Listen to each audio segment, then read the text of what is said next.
इस साल अभी तक जो 5 दिन हुए हैं 2025 में, तो हमने 9 फॉरेन नेशनल्स को ऐसा आइडेंटिफाई किया है जो इंडिया में इलीगली रह रहे थे। वो 9 के 9 जो हैं बांग्लादेशी नेशनल हैं और उनको हमने डिपोर्टेशन के लिए FRRO के पास भेज दिया है। हमने सेंट्रल डिस्ट्रिक्ट में इलीगली स्टेइंग फॉरेन नेशनल्स के अगेंस्ट में अपना ड्राइव को इंटेंसिफाई कर रखा है। लास्ट ईयर भी हमने ये कार्रवाई किया था और टोटल 14 फॉरेन नेशनल्स को हमने भेज रखा है रिपोर्टेशन के लिए। ऑन ग्राउंड वेरिफिकेशंस भी कर रहे हैं और प्लस जो हमारा इमिग्रेशन का डेटा है उसका डेटा एनालिसिस करके भी हम ये कार्रवाई कर रहे हैं, टारगेटेड एक्शन कर रहे हैं। जो लोग इलीगली इंडिया में एंटर कर रहे हैं या इलीगली रह रहे हैं उनके खिलाफ कार्रवाई करना भी हमारा काम है और उसके लिए हम संकल्पित हैं।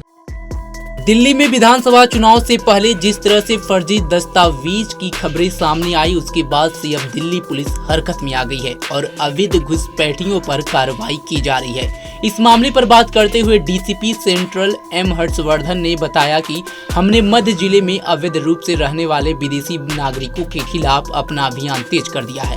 हम इसमें जमीनी सत्यापन भी कर रहे हैं और हम अपने आवर्जन डेटा का विश्लेषण करके कार्रवाई कर रहे हैं। जो लोग अवैध रूप से भारत में प्रवेश करते हैं, यह हमारा काम है, उनके खिलाफ कार्रवाई करें। हम कर रहे हैं दोनों के खिलाफ कार्रवाई, जिन्होंने अवैध प्रवेश किया और जो कानूनी रूप से प्रवेश करने के बाद अधिक समय तक रुके हैं। सुनिए अवैध बांग्लादेशी नागरिकों पर डीसीपी ने क्या कुछ कहा। क्या है पूरा मामला और कितने लोग हैं?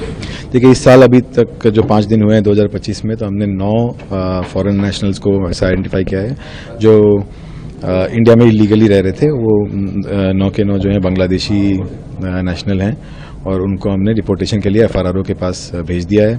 हमने सेंट्रल डिस्ट्रिक्ट में इलीगली स्टेइंग फॉरेन नेशनल्स के अगेंस्ट में अपना ड्राइव को इंटेंसिफाई कर रखा है और अभी तक लास्ट ईयर भी हमने ये कार्रवाई किया था और टोटल 14 फॉरेन नेशनल्स को हमने भेज रखा है रिपोर्टेशन के लिए। इसमें जो है ऑन ग्राउंड वेरिफिकेशंस भी कर रहे हैं और प्लस जो हमारा इमिग्रेशन का डेटा है उसका डेटा एनालिसिस करके भी हम ये कार्रवाई कर रहे हैं, टारगेटेड एक्शन कर रहे हैं। और मैं ये कहना चाहता हूँ कि जो फॉरेन नेशनल्स इंडिया में लीगली एंटर कर रहे हैं और लीगली स्टे कर रहे हैं, उनके लिए एक वेलकमिंग एटमॉस्फेयर बनाना हमारा काम है। हम उसके लिए कर भी रहे हैं। टूरिस्ट पुलिस बूथ हमारा जो है वो रोज फॉरेन टूरिस्ट का मदद करता है। बट जो लोग इलीगली इंडिया में एंटर कर रहे हैं या इलीगली रह रहे हैं उनके खिलाफ कार्रवाई करना भी हमारा काम है और उसके लिए हम संकल्पित हैं। सर, जिन लोगों को आपने पकड़ा, क्या किसी एजेंट वगैरह भी टच में थे जो उनके फर्जी डॉक्यूमेंट तैयार करता था?